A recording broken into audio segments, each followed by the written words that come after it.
and stiffened, right? And just as that inflammation, so here's hours, right? 1, 2, 3, 4, 5, 6. Just as that inflammation, right? Just as that crippling of our arteries starts to finally calm down after 5 or 6 hours, lunchtime, right? And then we may whack our arteries with another load of meat, eggs, or dairy, right? And so most people are in this chronic state of low-grade inflammation, increasing risk for these inflammation-related diseases like heart disease, cancer, diabetes, one meal at a time. Does the same thing to our lungs. Right? Again, within hours, inflammation in our airways. A single meal causing internal damage, not just years down the road, but literally right then and there, that day, within hours of it going into your mouth. And just this year, we finally figured out, we finally solved the mystery as to why. And it doesn't appear to be the animal fat itself. And it's apparently not the animal protein, which is what's implicated in the inflammation from arthritis. Right? So if it's not the animal fat, it's not the animal protein, what is it? The whole thing is a crazy cool detective story that I'll be putting in a series of videos next week, actually, July 4th, July 5th, July 6th. But I'll just cut to the chase, spoiler alert.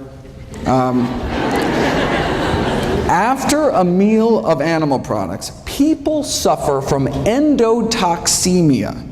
Their bloodstream becomes awash with bacterial toxins, known as endotoxins, that are present in the animal products. So, I mean, no wonder our body goes crazy. These dead meat bacteria toxins aren't destroyed by stomach acid, aren't destroyed by pancreatic enzymes, right? Aren't destroyed by cooking. They tried boiling meat for hours, still didn't work. So these bacterial toxins were found to be highly resistant to cooking and our body's best attempts at acid and enzyme digestion. Now, the animal fat actually does play a profound role in this whole process by ferrying the bacterial toxins present in the meat through the gut into our system. So the reason animal products trigger immediate inflammation appears to be because they're so loaded with bacteria that can trigger inflammation dead or alive, even if they're fully cooked. Right? And then saturated animal fat then boosts the absorption of these toxins into our bloodstream. So now that we know what's going on, what do we have to do? Well, from a 2012 follow-up, the most obvious solution to this metabolic endotoxemia, okay, well, we can reduce saturated fat intake, which in this country is mostly cheese and chicken, but the Western diet is not conducive to this mode of action, and it is difficult for patients to comply with this request. Right? So what? Let's not even tell them, right? I mean,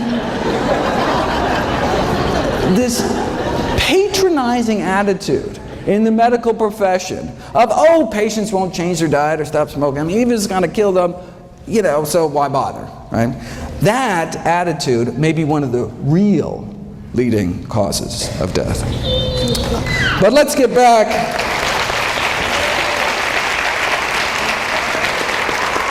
To the official list and take on cancer next. What's the latest? Well, we know from the largest forward-looking study on diet and cancer ever performed by humanity, the incidence of all cancers combined lower among vegetarians than meat eaters, especially some of the fastest growing tumors like lymphomas and leukemias. And for that, the worst meat was actually poultry, chicken, up to triple the rates for every 50 grams of poultry consumption. A quarter of a chicken breast, triple your risk. Normally, this whole presentation being the kind of quiz show format, but there was a scheduling mix-up. I was supposed to be the last speaker at night, and so I could go long and not interfere with the schedule, but anyway, won't happen again, and so next year back to the quiz show format, and apologize, I had to cut this short. Okay, but the link between meat and cancer is such that even the Journal of Meat Science last year asked, should we become vegetarians? Or they said, can we make meat safer? There's a bunch of additives, for example, that can suppress the toxic effects of the blood-based iron, the heme iron found in meat. Now, the additives are still under study, but could provide an acceptable way to prevent colon cancer, right? Because avoiding meat, obviously, completely out of the question. I mean, that's... They fear that if the National Cancer Institute recommendations to reduce meat consumption were adhered to, sure, cancer incidence may be reduced, but farmers in the meat industry would suffer important economic problems. Now, for those of us more concerned about the suffering caused by the meat industry rather than the suffering of the meat industry, what happens if you put cancer on a vegan diet? Well, the Rican Research Foundation just completed this elegant series of experiments, which I want to spend a bit of time on. Simple experiments. They put people on different diets, draw their blood, and then drip their blood on cancer cells growing in a petri dish, and just stood back to see whose blood was better at suppressing cancer growth. They're the ones that published that study showing that the blood of those on a vegan diet was dramatically less hospitable to cancer. Now, even the blood of those on a standard American diet fights cancer. I mean, if it didn't, everybody'd be dead, right? It's just that the blood of those eating vegan fights about 8 times better.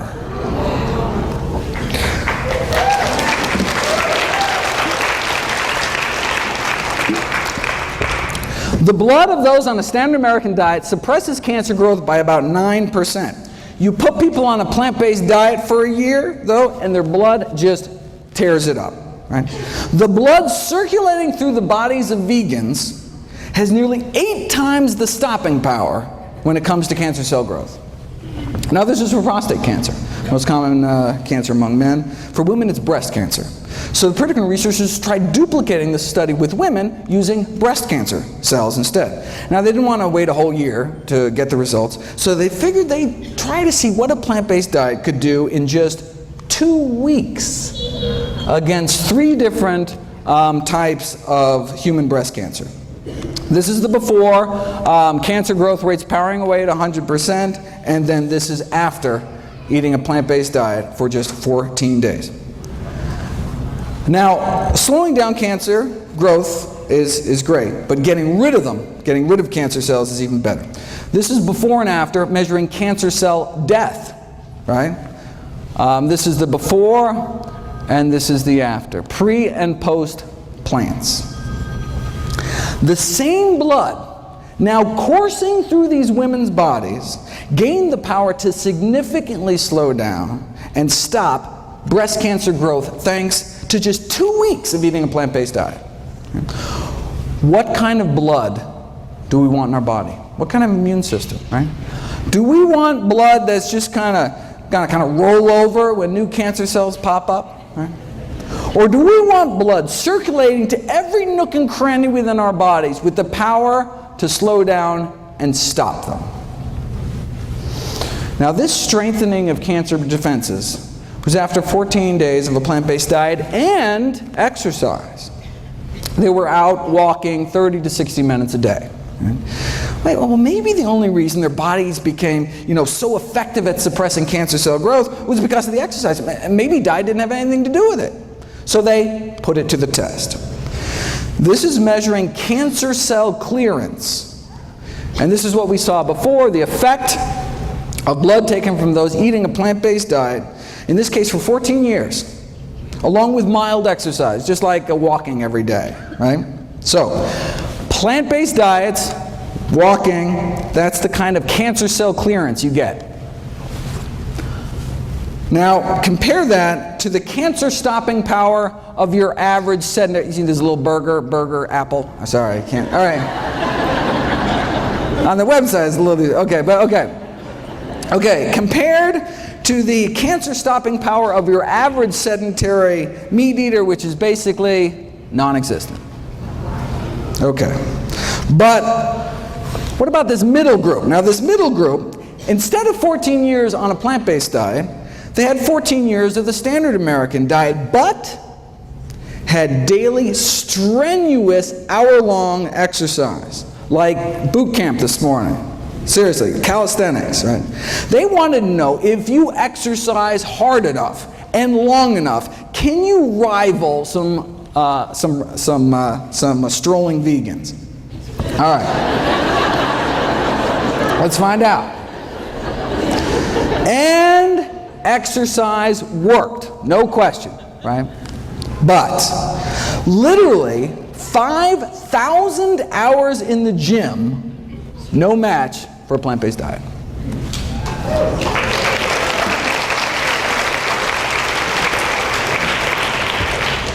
Here's an actual photomicrograph of cancer cells stained so that they release light when they die. Right? As you can see in the control group, there are a few cancer cells dying, right? Even if you're a couch potato eating fried potatoes, your body's not totally defenseless. But here's the hardcore strenuous exercise group, right? Cancer cells dying left and right, but nothing appears to kick cancer butt more than a plant-based diet. Why, though? Some people don't care, but I'm always curious. All right, how does a simple dietary change, right, make one's bloodstream so inhospitable to cancer after just a few days? We didn't know until last year, when they sought to determine the underlying mechanisms for these anti-cancer effects. All right. And it is a wild story. I have a whole series of videos coming out about it. The story involves little people and big dogs and little dogs. It involves marshmallows, Tinker Toys, cannibalism, and vegan bodybuilders. From beefsteak to beefcake.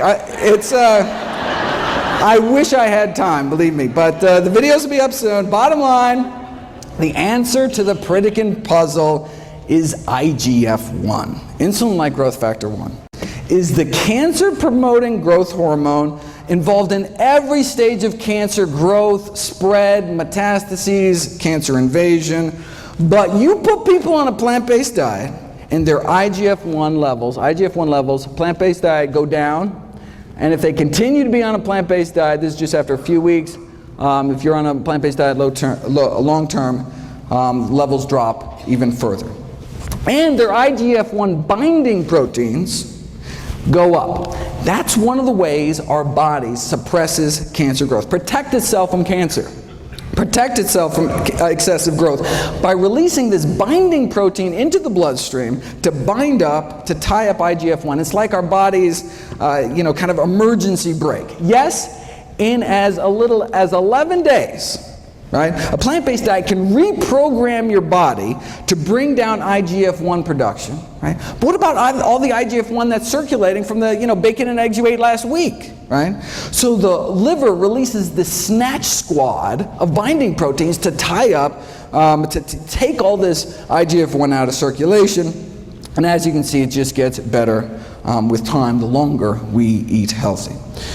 Here's the experiment that nailed IGF-1 as the villain. All right, same as last time. Go on a plant-based diet, and cancer cell growth rates drop dramatically, right? And cancer cell death shoots up. Already saw that. But then, here's the kicker. Right? What if you added back to the cancer the exact same amount of IGF-1 banished from your body by eating a plant-based diet? Eating plant-based diet goes back. Let's take that same IGF-1, add it back to the cancer, and see what happens, and it erases the diet and exercise effect. It's as if you never started eating healthy at all, right? So that's how we know that lowering animal product consumption leads to lower IGF-1, which leads to lower cancer growth.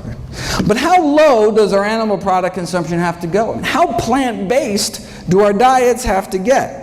Well, let's look at the IGF-1 levels of meat eaters compared to vegetarians, compared to vegans, right? Does a plant-based diet Is it better at lowering circulating levels of IGF-1 compared to a meat-eating diet or a lacto-ovo diet? And this is what they found. Right? Only